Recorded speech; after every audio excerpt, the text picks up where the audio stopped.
go. This is October 4th. I can't believe it, 2020. We're going to start on all blues for the next few weeks. It's in the key of G, just to go over it. Then to C, back to G, and then a D7 sharp 9, and then an E flat 7 sharp 9, down to D7 sharp 9 again, then back to G7. And it's in a 6/8 timing or a 3/4 timing. 1, 2, 3, 1, 2, 1, 2, 3, 1, 2, 3, 1, 2, 3, 1, 2. Just to keep it real simple for a second. Then to C7.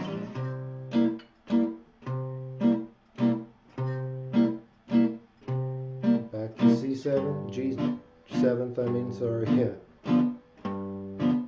Now D7 sharp 9, up a half a step, back down, and back to G7th. To the 5, and you're back at the top. Okay, so let's just play through that once or twice. Oh, look at that, not bad, right on. Just to get used to playing kind of the 1, 2, 3, the real simple, basic foundation of the whole 6/8 blues. Okay, so let's just play it through a couple times. And you can experiment with 13 chords and, different inversions. Feel free to obviously do that. Since we're all muted, that's the beautiful part about the mute button. So, okay, here we go. 1, 2, 1, 2, 3, 1, 2, 3.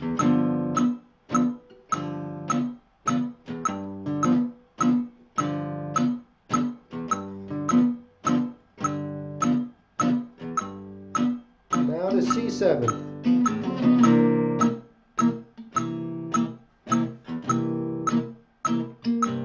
G7.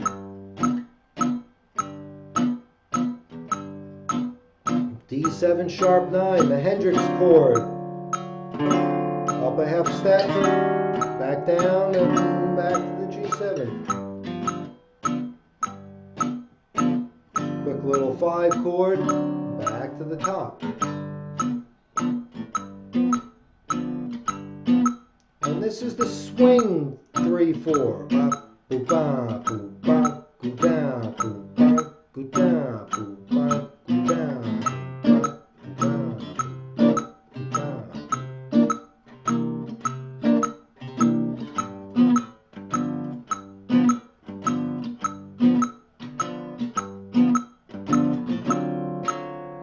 Part always kind of hangs on like this. It's the uniqueness of the tune.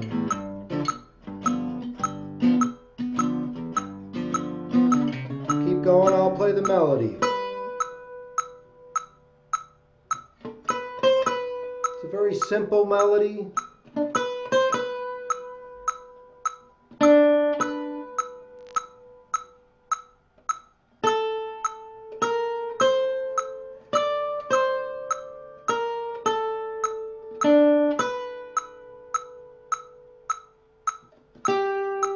How cool is that, right? 2, 3, 1, 2. Now it stays.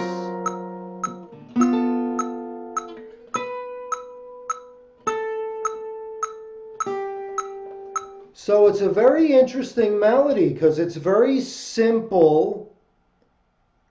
They have the rolling piano chords. Now the other part of the tune, which we're going to do before we start the melody, because it's an important part of the song, is the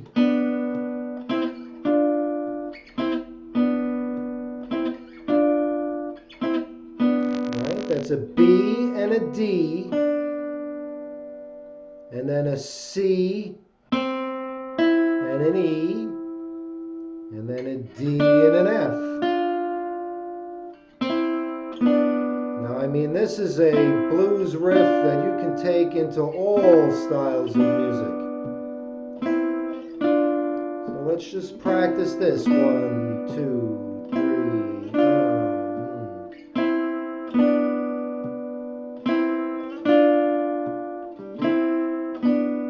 Okay, so let's get the metronome and just practice that, because that's an important thing that we can take into improvisation.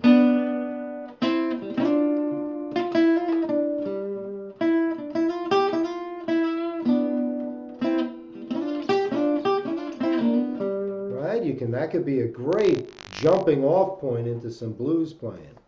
So we'll practice that with the metronome. Just that. We're not going to go on, just the G7 part.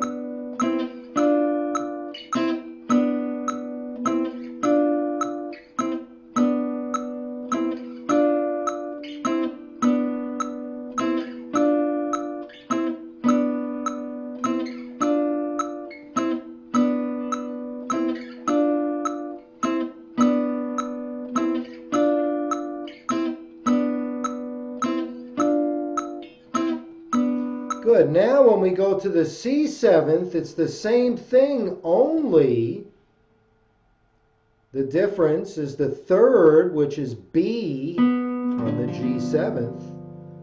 The big difference in the blues between the 1 and the 4 chord is that B becomes B flat for the C7th. All the other notes kind of are the same, but that's the big difference.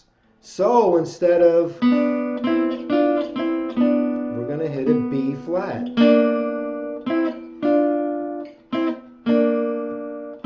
And back to the B for the G7th. That's very cool. Very, very cool. And I think Cannonball Adderley and John Coltrane played that together.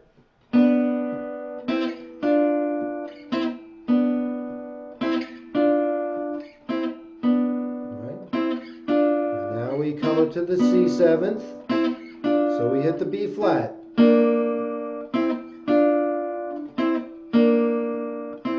And back to the G.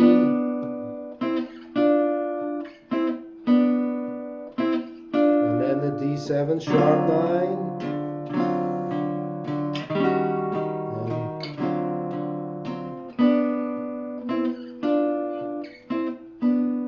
Okay, now this is good to know, because when we're soloing over a blues and in this progression, we do not want to be landing on a B natural on a C7th.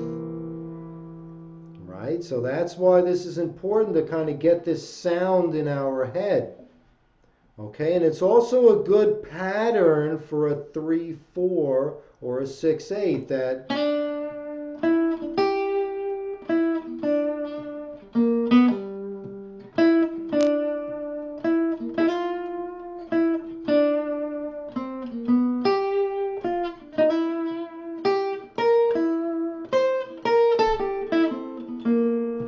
just have that in as the timing, because that's a big part of this all blues. Is it's 6-8 or 3-4. It's not the usual 4-4 blues. So our usual blues licks that we play for 4-4 blues aren't going to really work. I mean, the notes are the same, don't get me wrong, but the usual riffs we play in 4-4. So that's why it's good to get these little rhythms down. So now let's move on to the melody, which I love this melody. I think it's such a brilliant, simple melody. Starts on a B note.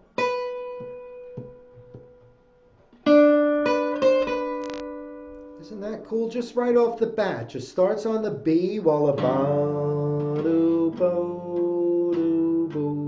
And then 1, 1, 2.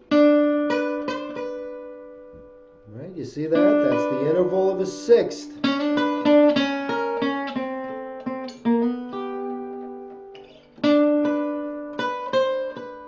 And that's the suspended. And then he does it again. Bo-ba-doo-doo. And then resolves. Wow. Doesn't get much simpler than that. And you think, oh, Miles Davis, big time, modern player. Boy, he's right in the pocket there. So it's pretty interesting. So now let's practice. Oh, then let's go to bar 9. For the C7, he starts on the A, the 13th. And he just runs up the scale, back down to the A, and then for the G again, and he resolves on the G note. Okay? And then he uses a G sharp to lead into bar 17, which is an A note over the D7 sharp 9. And then up a half a step. When the chord goes back down, he stays on the B flat.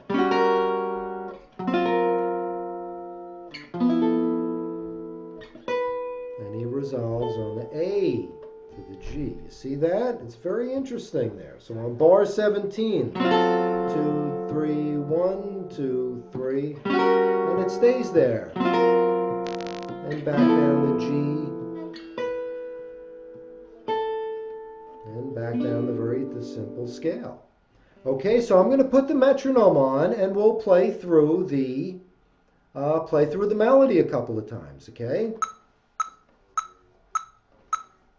1, 2, 3, 1, 2, 3.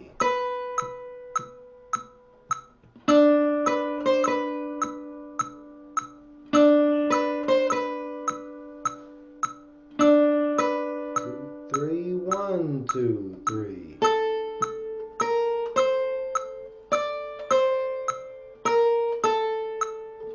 1, 2, 3, 1, 2, 3, 1, 2, 3, 1, 2, 3, 1, 1, 2, 3, 1, 2, 3, 1, 2, 3, 1, 2, 3, 1, 2, 3. I'll put the rhythm in.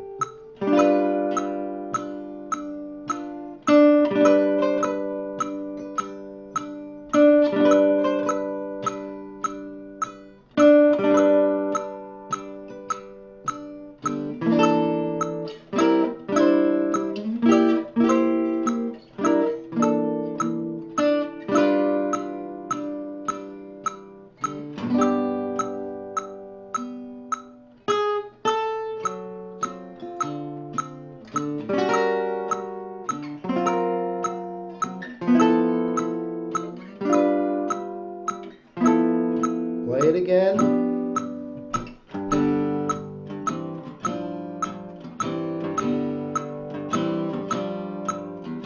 Ba-da-doo, bo-doo.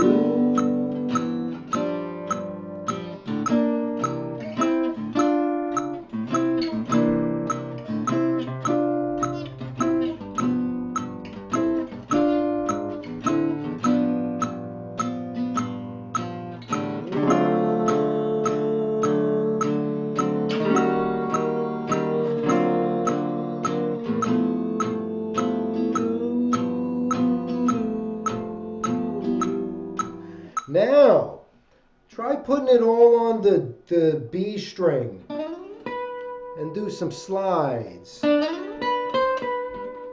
kind of try to make it your own that way. Try to put some different phrasings in, meaning some expressions. You know, use the melody because it's such a simple melody, and the guitar is a great instrument for slides, and you could bend that up. Look at this. I always like that. Tommy Emmanuel loves to do that.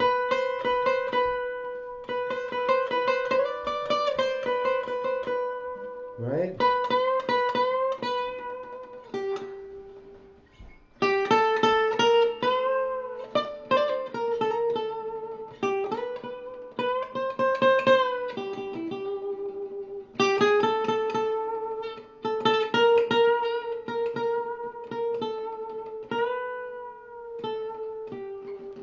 Right? So you could be a little free with the phrasing, and I'll keep some strong rhythm for you, you know.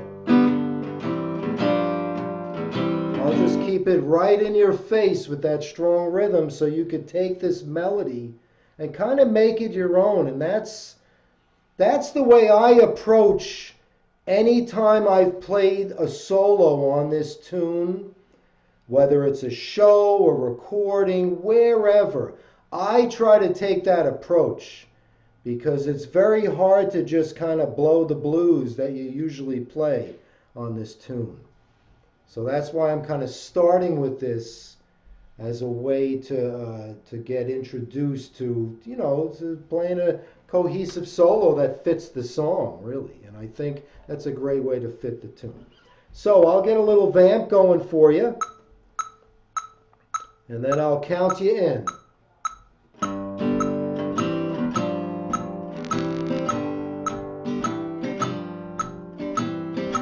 Okay, here we go. 1, 2, 3.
Okay, now, it's kind of the next step I want to throw out there to you for this tune is that whole concept of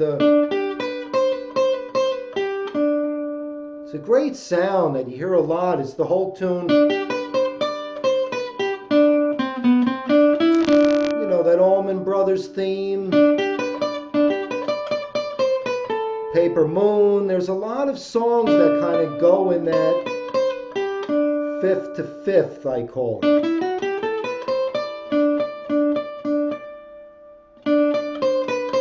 And there's your triad, right? Your little G, it's like your D chord, only on G. And then the suspended, it's like, it's that sound.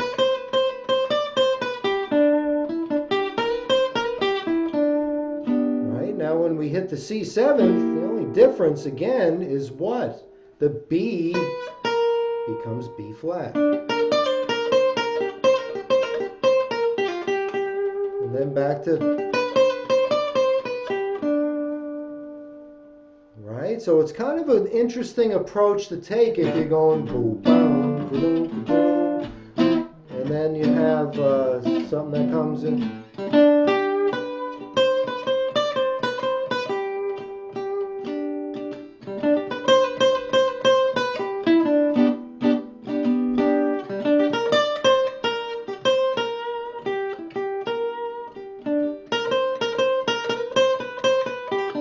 Same notes, the only difference that happens is that B becomes a B flat on the C7. So it's a cool little concept and a cool, again, area. I'm starting to, kind of figure out areas that I usually go to when I, am approached with, okay, your turn to play a solo. Well, it's a great area.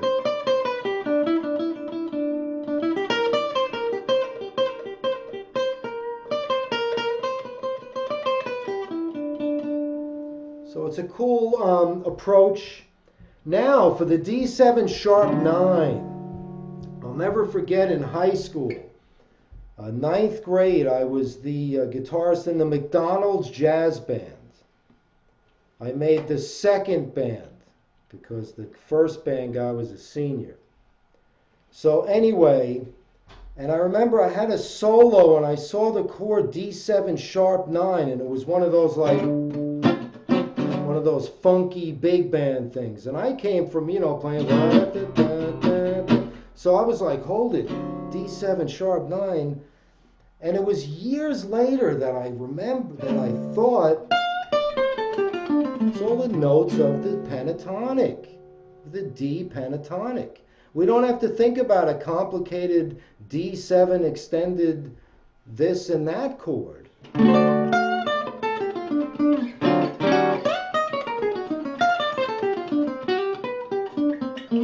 then you resolve on your G chord. So it's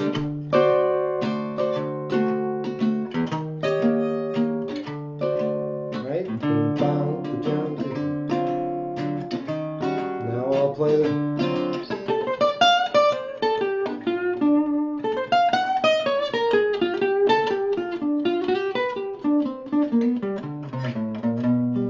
resolve on that G.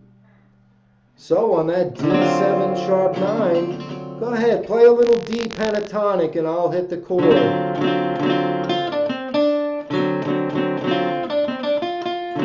Hear how it works so well? It's all the notes of the D7 sharp 9. Right? So you come roaring in there, and then up a half step, and then back down to D. Man, you're going to really have some fun in there without worrying about, oh my God, a D7, D, F sharp, A, C, D, E flat, and F. It's like too much to think about. So simplify it, pentatonic. Okay, so, and it works really well. So with that said, let me play you some rhythm. Play the melody through and jam on those concepts, all right?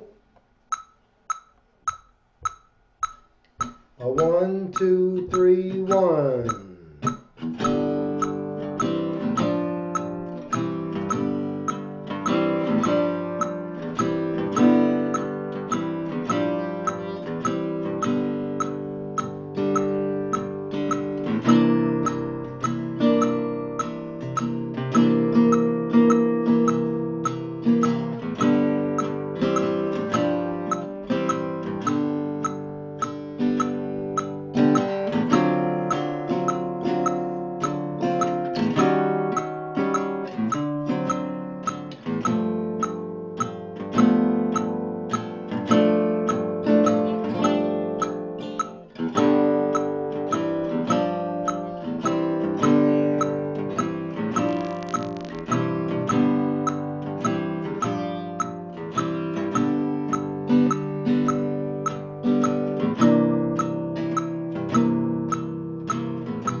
With the pentatonic.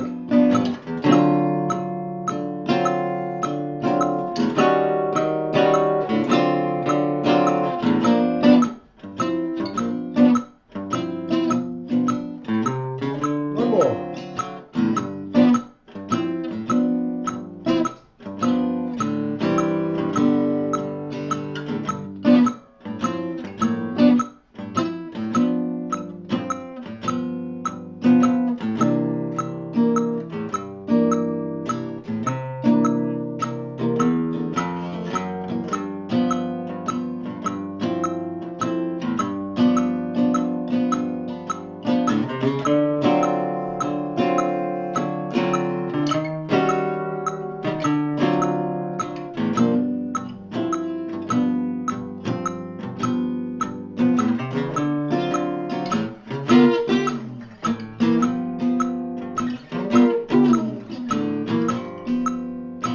Okay, now, here's a point where, okay, you're a couple times in, and all right, we've done that nice thing with the thing. Now it's time to maybe get down a little bit and play some blues.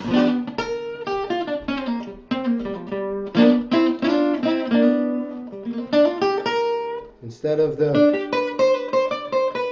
now we're in the,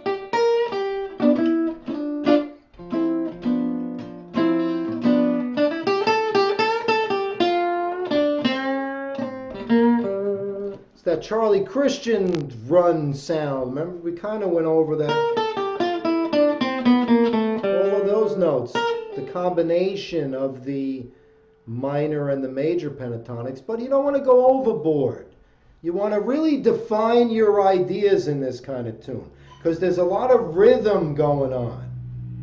Usually you're going to be playing this with either, if you're just playing with another guitar player even, he's, you know,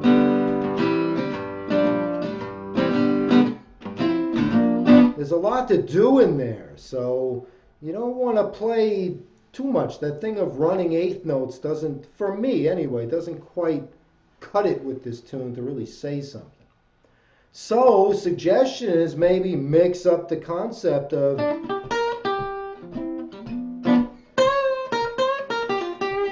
do some of those cool little blues licks like you're used to, but in the 3/4. But you're going to notice the timing is like, oh, where am I for a second? With me, for 3/4 anyway, that took a long time for me to get, you know, so used to playing in 4/4, and then I do my licks that I usually do, and they don't work out the same way rhythmically in 3/4, obviously. So it's kind of cool to work with that, and just remain open to a lot of space, because if you ever do lose your spot in the timing, you know, it's just a second or two. It's just a second or two that you can take to get your beat back and then start up again. Okay, so with that said, I'll just play a little more rhythm for you. It's the best way to...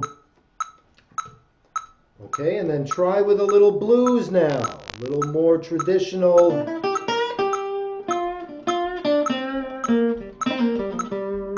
And then when you get to the D,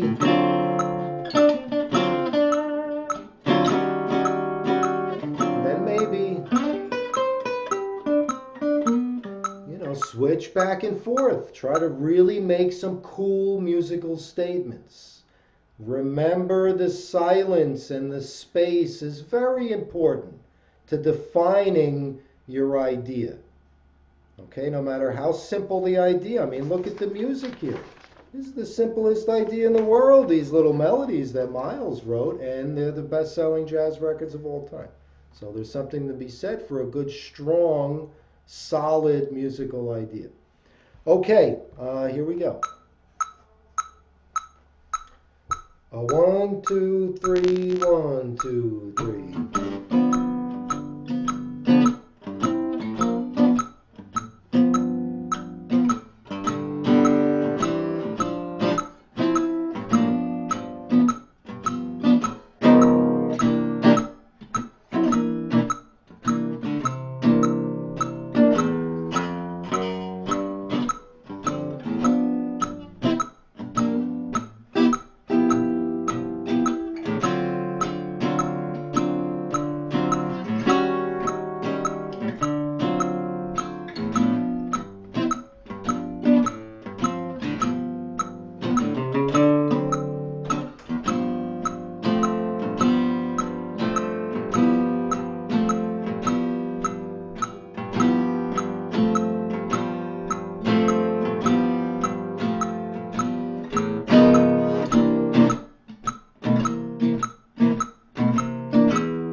got it.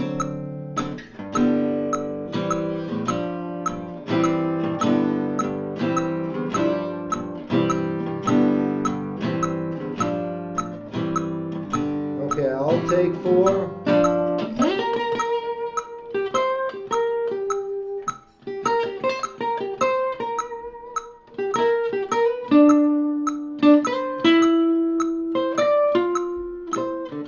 You got it?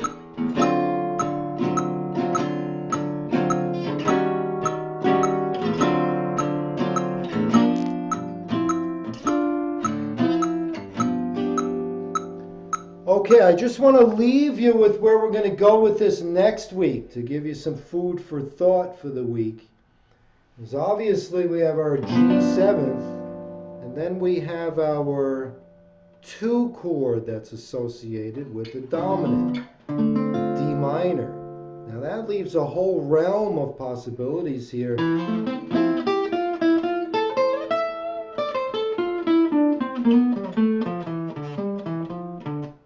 Right?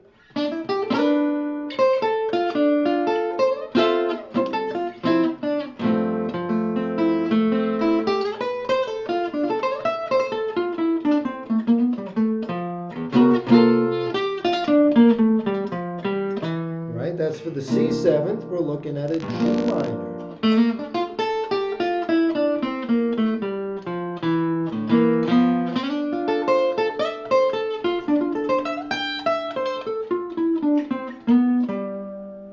Okay, so we're going to be taking a little closer look into that. I'll put some materials up during the week just to throw out there the different concepts that you may think about and want to look at when you're approaching a solo like this, because again, it's not your ordinary little blues tune. It's got a whole vibe to it, the space involved, all the rhythm going on underneath. So you don't have to do much, but you do have to define your ideas. All right, so that's a way to help define your ideas, is to look at the major blues, the minor pentatonic, and now you have your 2/5 kind of licks that you can put into this, which we'll get into a little more next week. All right, any questions, obviously, in the channel, please ask away, and great stuff, great stuff. So thanks so much. We'll see you next week.